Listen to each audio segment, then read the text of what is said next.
Hello friends, good morning. आज मैं आप लोगों को विटामिन्स के बारे में बताऊंगी कि वसा में घुलनशील विटामिन कौन से होते हैं। और आप लोग मेरी वीडियो को इससे पहले लाइक ज़रूर कर दीजिएगा, शेयर और कमेंट ज़रूर करके बताइएगा कि किस तरह से लग रहे हैं मेरे वीडियोस। तो विटामिन के बारे में आज बात करते हैं कि विटामिन एक शक्तिशाली कार्बनिक यौगिक होते हैं जिनकी भोजन में अल्प मात्रा में आवश्यकता होती है। लेकिन अल्प मात्रा में आवश्यकता होती है लेकिन बहुत ज़रूरी होती है, क्योंकि ये शरीर को स्वस्थ रखते हैं। और इसे वाइटल अमीन भी कहा जाता है, मतलब जीवन के लिए बहुत उपयोगी होते हैं। इसकी खोज दोस्तों फंक ने की थी सबसे पहले, और इसको दो भागों में डिवाइड किया है। एक तो होते हैं वसा में घुलनशील, मतलब फैट सॉल्युबल, जिसमें आते हैं ADE के। और दूसरा होता है वाटर सॉल्युबल, विटामिन सी और विटामिन बी कॉम्प्लेक्स। तो सबसे पहले हम बात करते हैं कि क्या होते हैं विटामिन्स। कि शरीर को स्वस्थ रखने के लिए, ठीक से काम करने के लिए विटामिन्स की आवश्यकता होती है। और हमारा शरीर कुछ विटामिन्स का निर्माण नहीं कर सकता, तो उन्हें भोजन के माध्यम से लेना बहुत ज़रूरी होता है। विटामिन सूक्ष्म पोषक तत्व है, यानी शरीर को बहुत कम मात्रा में आवश्यक होती है, लेकिन इसकी आवश्यकता होती है, नहीं तो गंभीर समस्याएं शरीर में देखी जा सकती हैं। प्रत्येक विटामिन का शरीर में एक विशिष्ट कार्य होता है, और कुछ विटामिन हड्डियों को मजबूत बनाने में, कुछ इम्यूनिटी पावर बढ़ाने में, कुछ एनर्जी देने में हेल्प करते हैं। और विटामिन कोएंजाइम और एंजाइम की तरह में भी काम करते हैं। जितनी भी रासायनिक प्रक्रियाएं होती हैं शरीर में, उसके लिए भी बहुत इम्पोर्टेंट होते हैं विटामिन्स। तो फ्रेडरिक गोलेंड हॉपकिंस ने कहा, उन्होंने चूहों पर प्रयोग किया। चूहों पर प्रयोग करने से उन्होंने देखा कि जो सहायक खाद्य कारक है विकास और स्वास्थ्य के लिए आवश्यक थे, तो उन्होंने विशेष रूप से विटामिन ए को अलग नहीं किया, और लेकिन उनका काम विटामिन की अवधारणा को स्थापित करने में बहुत महत्वपूर्ण था। उन्हें 1929 में विटामिन की खोज के लिए फिजियोलॉजी या मेडिसिन में नोबेल पुरस्कार मिला। दूसरा है मैकोलम और मार्गरेट राइट डेविस। 1913 में इन्होंने यूनिवर्सिटी में, मेडिसिन यूनिवर्सिटी में काम करते हुए इन्होंने भी चूहों पर प्रयोग किया। और उन्होंने मक्खन और अंडे की जर्दी में एक वसा में घुलनशील पदार्थ होता है जो अन्य वसाओं से अलग होता है और विकास के लिए, डेवलपमेंट के लिए, ग्रोथ के लिए बहुत ज़रूरी होता है, तो उन्होंने उसे वसा में घुलनशील ए का नाम दिया। अब जैसे कि मैंने पहले बताया था कि जो विटामिन्स होते हैं वो दो प्रकार के होते हैं। एक होते हैं पानी में घुलनशील। पानी में घुलनशील का मतलब ये होता है कि विटामिन शरीर में जमा नहीं होते और यूरिन के माध्यम से वो बाहर निकल जाते हैं। तो इसलिए अगर यूरिन के बाहर निकल जाते हैं तो उन्हें रोज़ लेना ज़रूरी है। इस श्रेणी में विटामिन बी और विटामिन सी आते हैं। वसा में घुलनशील विटामिन, ये विटामिन शरीर में जमा होते हैं और इनकी ज़्यादा मात्रा हानिकारक होती है। ये स्टोर भी हो जाते हैं, लीवर में स्टोर हो जाते हैं। इस श्रेणी में होते हैं विटामिन A, D, E और के शामिल हैं। तो कौन से विटामिन है? एक तो पानी में घुलनशील और दूसरा है वसा में घुलनशील विटामिन। तो हम आज वही बात करते हैं। सबसे पहले हम बात करते हैं कि विटामिन ए। आज हम पढ़ेंगे इस वीडियो में केवल वसा में घुलनशील विटामिन। तो विटामिन ए की बात करते हैं कि उसकी खोज, जैसा कि पहले ही पढ़ चुके हैं, मैकुलम और डेविस ने की। ये क्वेश्चन आ सकता है, इसे अच्छे से करिएगा। ये वनस्पति जगत में कैरोटीन के रूप में और प्राणीज में रेटिनॉल के रूप में मिलता है। जैसे कि प्रीफॉर्मेट विटामिन ए, मतलब ये है जो विटामिन ए है वो सक्रिय रूप में होता है। मतलब अगर हम इसको मांसल पदार्थों से, एनिमल फूड से अगर हम लेंगे, तो ये सीधा का सीधा बॉडी में चला जाएगा, उपयोग हो सकता है। तो जैसे कि लीवर है, अंडा है, दूध है, उसके मिल्क प्रोडक्ट है। लेकिन जो प्रो विटामिन ए है, जिसे हम कैरोटीन भी कहते हैं, मतलब जो प्री फॉर्मेट विटामिन है जो हमें एनिमल से प्राप्त होता है, वो रेटिनॉल के रूप में होता है। जो प्रो विटामिन है ये कैरोटीन के रूप में रहता है। तो बीटा कैरोटीन ये सबसे आम प्रकार का प्रोविटामिन है। और ये गाजर है, शकरकंद है, कद्दू है, जैसे ऑरेंज कलर के जितने भी फ्रूट्स और वेजिटेबल्स हैं उसमें पाया जाता है। अल्फ़ा कैरोटीन, गामा कैरोटीन, ये भी प्रोविटामिन ए के प्रकार हैं। हरी पत्तेदार सब्जियों में, फलों में पाया जाता है। आम में बहुत सारा विटामिन ए पाया जाता है। शरीर इन कैरोटीनाइड को आवश्यकता अनुसार विटामिन ए में परिवर्तित करता है।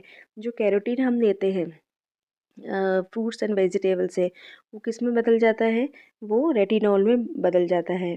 तो हमें कैरोटीनॉइड अगर हम ले रहे हैं, कैरोटीन से अगर हम विटामिन ए ले रहे हैं तो हमें थोड़ा उसको ज़्यादा मात्रा में लेना ज़रूरी होता है। अब क्या है, विटामिन ए के कौन कौन से फंक्शन है कि विटामिन ए पहले बहुत ज़रूरी है। सबसे पहले आँखों की रोशनी के लिए, आँखों की रोशनी के लिए क्यों ज़रूरी है, क्योंकि डिम लाइट में भी हमें अगर दिखता है तो वो विटामिन ए की वजह से दिखता है। क्यों, क्योंकि आँखों में एक रोडोप्सिन नामक रंजक तत्व पाया जाता है जो कि प्रोटीन के साथ, ऑप्सिन प्रोटीन के साथ जुड़ने से बनता है और डिम लाइट में भी देखने में हेल्प करता है। अगर मान लीजिए विटामिन ए की कमी हो जाएगी या प्रोटीन की कमी हो जाएगी तो रोडोप्सिन नहीं बनेगा। अगर रोडोप्सिन नहीं बनेगा तो उसको देखने में, डिम लाइट में देखने में हमें मुश्किल आएगी। इसीलिए विटामिन ए की कमी पर रोडोप्सिन बनने के लिए आवश्यक प्रोटीन उपलब्ध नहीं हो पाता, अगर तब भी होता है। तो ये दोनों साथ में क्रिया करते हैं। दूसरा है, विटामिन ए की कमी से नाइट ब्लाइंडनेस हो सकती है और जिससे कम रोशनी में दिखाई देने में कठिनाई होती है। फिर वृद्धि विकास के लिए बहुत ज़रूरी है। विटामिन ए बच्चों की वृद्धि और विकास के लिए महत्वपूर्ण भूमिका निभाता है। हड्डियों में, दांतों में, ऊतकों के निर्माण के लिए आवश्यक है। दूसरा, इम्यूनिटी पावर के लिए बहुत ज़रूरी है। दूसरा, म्यूकस मेम्ब्रेन को स्वस्थ बनाए रखने के लिए ज़रूरी है। नर्वस टिश्यूज़ के लिए ज़रूरी है, नर्वस सिस्टम के लिए, नॉर्मल बोन्स के लिए ज़रूरी है। ठीक है। और त्वचा के लिए, स्किन स्किन के लिए, अगर स्किन के लिए भी विटामिन ए सही मात्रा में नहीं मिलता है तो विटामिन ए से रिलेटेड हाइपर केरेटोसिस की संभावना ज़्यादा होती है। तो विटामिन ए कितना ज़रूरी है और हम इसको किस किस से प्राप्त कर सकते हैं। एक तो जितने भी नारंगी और पीले खाद्य पदार्थ हैं, जैसे कि गाजर है, शकरकंदी है, कद्दू है, इससे ले सकते हैं। हरे पत्तेदार सब्जियां हैं, आम है, पपीता है। और जो एनिमल प्रोडक्ट होते हैं वो होते हैं जैसे लीवर है, एग्स है, और जितने भी मिल्क और मिल्क प्रोडक्ट, इसमें भरपूर मात्रा में विटामिन ए पाया जाता है। तो ये दोस्तों विटामिन ए के स्रोत हैं। इसमें से भी क्वेश्चंस आते हैं कि विटामिन ए कौन कौन से उसमें पाया जाता है। अब जो ICMR ने जो 2024 में जो रिवाइज हुआ है आपका RDA, तो ये ICMR के अकॉर्डिंग RDA है, डेली रिक्वायरमेंट है कि विटामिन ए की जो डेली रिक्वायरमेंट कितनी कितनी होना चाहिए।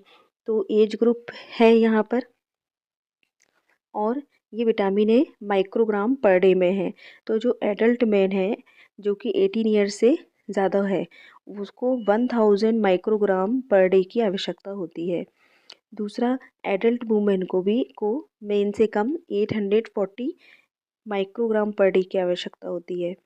प्रेग्नेंट वुमेन को नॉर्मल से थोड़ी ज़्यादा 900। लैक्टेटिंग मदर मतलब दूध पिलाने वाली माताओं को 950 550 माइक्रोग्राम थोड़ी ज़्यादा। इन्फेंट को 350 जो कि 0 से 12 ईयर्स और 12 मंथ है। दूसरा,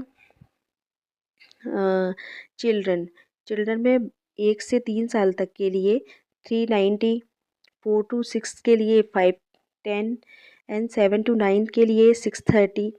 बॉयज़ जो 10 से 12 ईयर तो ओल्ड हैं उनको 770। 13 to 15 years old 930। 16 to 18 years old 1000। Girls के लिए 10 to 12 790। 13 से 15 ईयर्स ओल्ड 890 और 16 से 18 ईयर्स ओल्ड को 860 microgram per day vitamin A की ज़रूरत होती है। तो ये रिक्वायरमेंट कौन सी जो अभी अपडेट हुआ है RDA ICMR के अनुसार, उसी के अनुसार मैंने यहाँ पर इसको ये मात्राएं उसमें से लिखी हैं। तो ये ज़रूर आप पढ़ लीजिएगा, ये आती हैं ये। अब आते हैं हम विटामिन ए की कमी से होने वाले रोग। विटामिन ए की कमी से होने वाले रोग कौन से होते हैं, जैसे कि नाइट ब्लाइंडनेस है, मतलब रतौंधी, xerosis cornea, xerosis conjunctiva, Bitot spot, keratomalacia, follicular hyperkeratosis और संक्रमण। तो हम देख लेते हैं पहले तो रतौंधी में क्या होता है। रतौंधी में यही होता है कि जो मध्यम रोशनी में भी व्यक्ति को दिखाई नहीं देता और रेटिना द्वारा पर्याप्त रोडोप्सिन या विजुअल पर्पल ना बन पाने के कारण होता है। ठीक है, ये होती है रतौंधी या नाइट ब्लाइंडनेस। अब आते हैं जीरोसिस कॉर्निया। जीरोसिस कॉर्निया में क्या होता है कि विटामिन ई कमी से कॉर्निया होती है वो सूख जाती है, और जो लैक्रिमल ग्लैंड है, लैक्रिमल ग्लैंड का मतलब आंसू की जो ग्रंथि जहाँ से आंसू निकलते हैं, तो उसकी मात्रा भी घट जाती है, तो आंसू भी नहीं आते, तो कॉर्निया धुंधला तथा इनएक्टिव हो जाता है, सूख जाएगी तो इसमें प्रॉब्लम होगी। तो सूखना नहीं चाहिए कॉर्निया। तीसरा है जीरोसिस कंजक्टिवा, मतलब विटामिन ए कमी से आईज की जो कंजक्टिवा है उसका जो परतदार और मोटा जो भाग है वो मोटा और सूख जाता है, और उसका पिगमेंटेशन भी उसमें देखा जाता है। तो व्यक्ति अधिक तेज प्रकाश या धूप सहन नहीं कर पाता, जब उस पर लाइट लगती है तो एकदम से उसकी आंखें सिकुड़ जाती हैं क्योंकि वो सूख जाती है कंजक्टिवा। तो जब कॉर्निया और कंजक्टिवा दोनों सूख जाते हैं, शुष्क हो जाते हैं, ड्राई हो जाते हैं, तो उसको क्या कहते हैं हम, जीरोफ्थेल्मिया। ठीक है, मतलब कंजक्टिवा पर असर पड़ता है, और जीरोसिस कॉर्निया में मतलब कॉर्निया, आंखों की कॉर्निया पर असर पड़ता है। और जब ये दोनों ही सिम्टम्स दिखते हैं आइस में, तो उसको कहते हैं जीरोफ्थेल्मिया। ठीक, उसके बाद आता है हमारा विटॉट स्पॉट्स। विटॉट स्पॉट्स का मतलब होता है कि जो आँखों में एक त्रिकोणीय आकार का सफ़ेद या भूरे रंग का एक धब्बा बन जाता है आँखों के अंदर, मतलब पुतली के अंदर, तो वो तिकोना या भूरा होता है, उसको कहते हैं विटॉट स्पॉट्स, जो वो विटामिन ए की कमी के कारण होता है। नेक्स्ट है केरेटोमलेशिया। केरेटोमलेशिया में मतलब जब कॉर्निया और कंजक्टिवा में आने वाले परिवर्तनों का सही तरीके से उपचार नहीं किया जाए, सही तरीके से ट्रीटमेंट नहीं किया जाए, तब ये अवस्था देखी जाती है। तो कॉर्निया कैसा होता है, अपारदर्शी हो जाता है, उस पर घाव होने लगते हैं, बैक्टीरियास पनपने लगते हैं, और ज़्यादा घाव हो जाते हैं, और कॉर्निया बिल्कुल ही नष्ट हो जाती है, तो व्यक्ति अंधा हो जाता है। मतलब ये है कि जब अगर जीरोसिस कॉर्निया, जीरोसिस कंजक्टिवा के ये इन लोगों का ट्रीटमेंट अगर नहीं करवाया तो फिर स्थिति और बढ़ जाती है और प्रॉब्लमेटिक हो जाती है। तो हमें सही टाइम पर ट्रीटमेंट करवा लेना चाहिए। फॉलिक्यूलर हाइपरकेरोटिसिस, इसे फिनोडर्मा भी कहते हैं। इनमें स्किन खुरदुरी तथा शुष्क हो जाती है, ड्राई हो जाती है। जब वो फंक्शन पड़ा था उसमें भी स्किन के लिए कितना ज़रूरी है विटामिन्स, बता, अगर विटामिन ए नहीं मिलेगा तो स्किन कैसी हो जाएगी, हाथी जैसी, जैसे हाथी की स्केली स्किन होती है वैसी ही हो जाएगी। इसमें से जो सबेशियस ग्लैंड है जिससे एक ऑयल निकलता है, तो वो ऑयल पूर्णतः एब्सेंट रहेगा, तो त्वचा पर जो काले धब्बे हैं, दाने हैं, है ना, ऐसे चीज़ें होने लगेंगी। इसके अलावा इन्फेक्शन हो जाता है, इन्फेक्शन जैसे हो जाता है रिप्रोडक्टिव सिस्टम में, रेस्पिरेटरी सिस्टम में। रिप्रोडक्टिव सिस्टम मतलब प्रजनन संस्थान में, और श्वसन संस्थान में, एक्सक्रीटरी सिस्टम, एपिथेलियम टिश्यू, ये सब इन्फेक्शन हो जाते हैं। मतलब टीथ पर भी प्रभाव पड़ता है, दांतों पर, स्किन पर उनकी चमक कम हो जाती है, और शरीर की जो सामान्य वृद्धि है उस पर भी इफेक्ट होता है।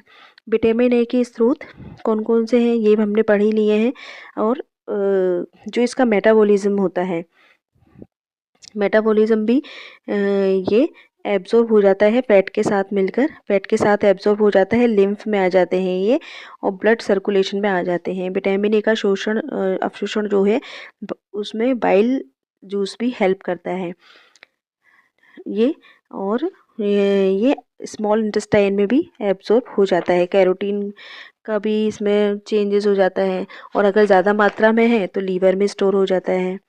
अब आते हैं विटामिन डी पर। विटामिन डी की खोज सबसे पहले किसने की थी, हॉपकिंस ने। विटामिन डी की खोज सबसे पहले किसने की थी, किसने, हॉपकिंस ने की थी। ये वसा में घुलनशील सफ़ेद रवेदार गंध रहित पदार्थ है, और ये आग के प्रति स्थिर होता है, मतलब अम्ल और क्षार में नष्ट नहीं होता। ये सबसे ज़्यादा मछली के लीवर में, ऑयल में, लीवर ऑयल जो होता है उसमें सबसे ज़्यादा पाया जाता है, और सूर्य की अल्ट्रावायलेट रेज पड़ने पर सिंथेसाइज्ड हो जाता है। ठीक, अब इसका जो दो रूपों में पाया जाता है, एक तो होता है विटामिन D2, मतलब इसको बोलेंगे हम एर्गो कैल्सीफिरोल। ये पौधों में खमीर में पाया जाता है, और ये मुख्य रूप से खाद्य पदार्थों के माध्यम से प्राप्त होता है, जैसे कुछ प्रकार के मशरूम, है ना। दूसरा विटामिन D3 कोलीकैल्सिफेरॉल, यह मनुष्यों और जानवरों की त्वचा में सूर्य के प्रकाश में संपर्क करने पर बनता है। ये कुछ पशु प्रोडक्ट में पाया जाता है, जैसे कि जो फिश है, एग हैं, डेयरी, मिल्क और मिल्क प्रोडक्ट हैं। विटामिन D3 विटामिन D2 की तुलना में शरीर द्वारा अधिक प्रभावी ढंग से अवशोषित और उपयोग किया जाता है। ठीक है। तो ये चीज़ें हैं।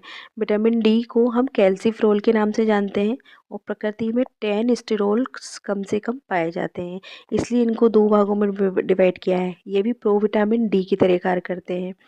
तो इसमें से यही है एर्गोस्टेरोल और 7 डिहाइड्रोक्सी कोलेस्ट्रॉल। मतलब अब इसमें भी आप ये समझ लीजिए, जो कैल्सीफेरोल है वो पौधों से प्राप्त होता है और कोली कैल्सीफेरोल किसमें होता है, वो एनिमल्स में। इसके क्या फंक्शंस हैं? ये जो विटामिन डी होता है वो हड्डियों को मजबूत बनाता है। मतलब विटामिन डी कैल्शियम और फॉस्फोरस के एब्जॉर्प्शन में मदद करता है। मतलब अगर हम कैल्शियम ले लें लेकिन विटामिन डी नहीं लें तो कैल्शियम का एब्जॉर्प्शन नहीं हो पाएगा, और जब कैल्शियम का एब्जॉर्प्शन नहीं हो पाएगा तो हमारी हड्डियाँ उतनी मजबूत नहीं बनेगी। तो दोनों को लेना ज़रूरी है। अगर कैल्शियम ले रहे हैं तो विटामिन डी लेना बहुत ज़रूरी है। इसके अलावा क्या करता है ये? अच्छा, अगर मान लीजिए नहीं मिला कैल्शियम और ये, तो ऑस्टियोपोरोसिस, रिकेट्स की जैसी संभावना हो जाती है। ये हम अभी आगे पढ़ेंगे ऑस्टियोपोरोसिस और रिकेट्स के बारे में। और मांसपेशियों को भी ये मजबूत बनाता है विटामिन डी।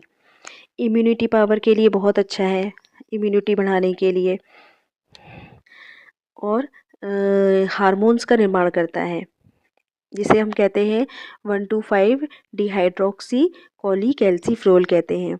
ये हार्मोन लीवर एंड किडनी में रेडी किया जाता है और इसके द्वारा growth and development, teeth, bones में मिनरलाइजेशन होता है।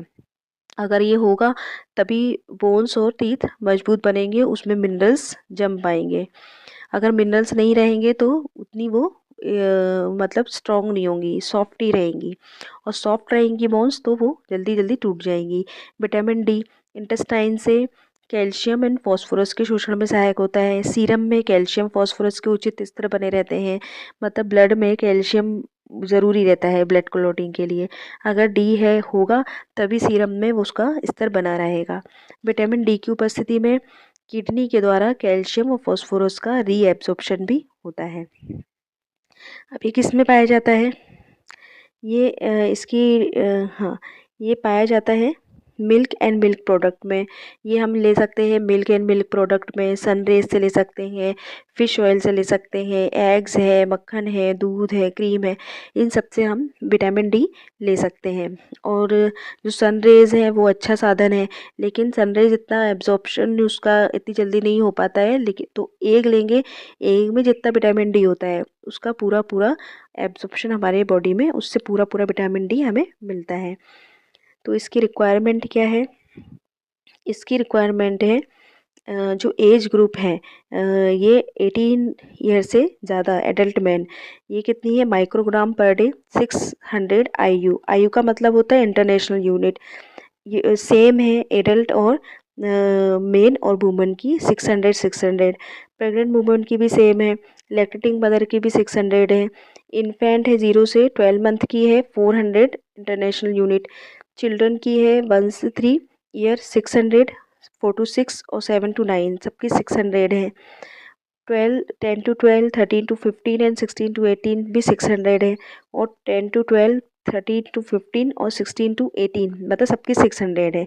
सबकी 600 है। केवल यहाँ पर जो 0 से 12 मंथ की है वो है 400। तो ये याद करने में भी आसान रहेगी। अब आता है विटामिन डी की कमी के कारण। मतलब विटामिन डी की कमी से क्या होता है? पर्याप्त सूर्य का प्रकाश न मिलना, भोजन में विटामिन डी की कमी होना, ये चिकित्सीय संबंधी समस्याएं या कुछ पाचन संबंधी समस्याएं होती हैं या कुछ दवाई का प्रयोग होता है तो इसकी कमी कौन कौन सी होती है? इसकी कमी के बारे में हम बात कर लेते हैं। देखो, एक तो होता है रिकेट्स। रिकेट्स में क्या होता है? उसमें बहुत सारे सिम्टम्स होते हैं रिकेट्स में। एक तो होता है इसकी जो सिर की बोन्स होती हैं वो चपटी और चौकोर हो जाती हैं। विटामिन डी जब बच्चों में होता है, रिकेट सबसे ज़्यादा बच्चों में देखा जाता है, तो उसमें सिर की बोन्स चपटी और चौकोर हो जाती है, जिसे हम कहते हैं बॉक्स लाइक हेड। ठीक है। दूसरा होता है माथे की बोन्स उभरी हुई दिखाई देती है, मतलब माथे की जो हड्डियां हैं वो उभर जाती हैं, तो जिसे हम कहते हैं फ्रंटल बोसिंग। दूसरा, जो रिब्स होती हैं वो अगर ज़्यादा बाहर निकल आएंगी, उभर जाएंगी, जो मतलब जैसे कबूतर की उभरी रहती है, तो उसे कहते हैं पिजन चेस्ट। नेक्स्ट, रिब्स में हड्डी और कार्टिलेज के जोड़ों के स्थान अधिक उभरे हुए होते हैं, तो उसे कहते हैं रिकेटी रोजरी। और बैकबोन की बोन नरम और झुक जाती है, तो उसे बोलते हैं कीफोसिस, कुबड़, कुबड़ कहते हैं। बच्चे इसमें टेढ़े मेढ़े पैर करके चलते चलते हैं, क्योंकि उनकी बोन्स जो होती हैं नरम हो जाती हैं, तो चलने फिरने पर भी उनकी जो बोन्स होती हैं, हड्डियाँ होती हैं, वो तिरछी और धनुषाकार हो जाती हैं। घुटने चलने में आपस में टकराते हैं, तो उसे कहते हैं हम नॉक नी। बच्चों का जो पेट है बड़े आकार का लटका दिखाई देता है, तो जिसे कहते हैं हम पॉट बेली। ये तो हुए हमारे रिकेट्स के लक्षण। अब बात करते हैं हम ऑस्टियो मलेशिया की। ऑस्टियो मलेशिया का मतलब है कि जो एडल्ट लोगों में देखा जाता है, जैसे कि प्रेग्नेंट वुमेन में भी देखा जा सकता है। प्रेग्नेंट वुमेन में देखा जा सकता है कि इसमें जो बोन्स होती है वो सॉफ्ट हो जाती है, क्योंकि बोन्स में से निकलने लगता है, और जो विटामिन्स है डी या कैल्शियम वो निकलने लगता है, तो इसमें कमर में पैरों में विकृति आ जाती है, चलने में कठिनाई होती है, और कुबड़ भी निकल आती है। और प्रेग्नेंट वुमेन जो होती है उसको डिलीवरी में भी बहुत ज़्यादा तकलीफ होती है, और कई बार गर्भपात हो जाता है। तो अगर ऑस्टियोमलेशिया है तो उसको जल्दी से डॉक्टर की सलाह लेना चाहिए, और विटामिन डी और कैल्शियम अच्छे से लेना चाहिए। दूसरा, इसमें देखा जाता है डेंटल डिके। डेंटल डिके का मतलब ये होता है कि विटामिन डी, कैल्शियम, फॉस्फोरस आदि से संयुक्त रूप से वो दांतों को स्वस्थ बनाए रखते हैं, लेकिन अगर डी नहीं होगा तो कैल्शियम फॉस्फोरस का एब्जॉर्प्शन भी नहीं हो पाता, और अगर एब्जॉर्प्शन नहीं हो पाता तो जल्दी जल्दी दांत दांत जो होते हैं वो झड़ने लगते हैं, टूट जाते हैं। अब आता है मेटाबॉलिज्म। मेटाबॉलिज्म विटामिन फैट जो होता है विटामिन डी के एब्जॉर्प्शन में सहायक होता है, और बाइल जूस भी इसके एब्जॉर्प्शन में हेल्पफुल है। एब्जॉर्प्शन के बाद विटामिन डी लिम्फ से होता हुआ ब्लड सर्कुलेशन में शामिल हो जाता है, और इसकी अधिक मात्रा लीवर में स्टोर हो जाती है, और कुछ मात्रा इसमें बोन्स है, स्किन, ब्रेन और लंग, स्प्लीन में भी उपस्थित रहती है। इसका एक्सक्रीशन बल के द्वारा होता है, और इसकी अधिकता से विषाक्त परिणाम हो जाते हैं, मतलब अधिकता भी नहीं होना चाहिए इसमें, और कमी भी नहीं होना चाहिए। तो ये था हमारा विटामिन ए और डी। अब नेक्स्ट वीडियो में मैं आपसे बात करूँगी विटामिन ई और के की। Thank you so much. मेरी वीडियो को लाइक और सब्सक्राइब ज़रूर कीजिएगा, और शेयर भी ज़रूर कीजिएगा। पसंद आए तो कमेंट्स कीजिएगा। बहुत बहुत धन्यवाद।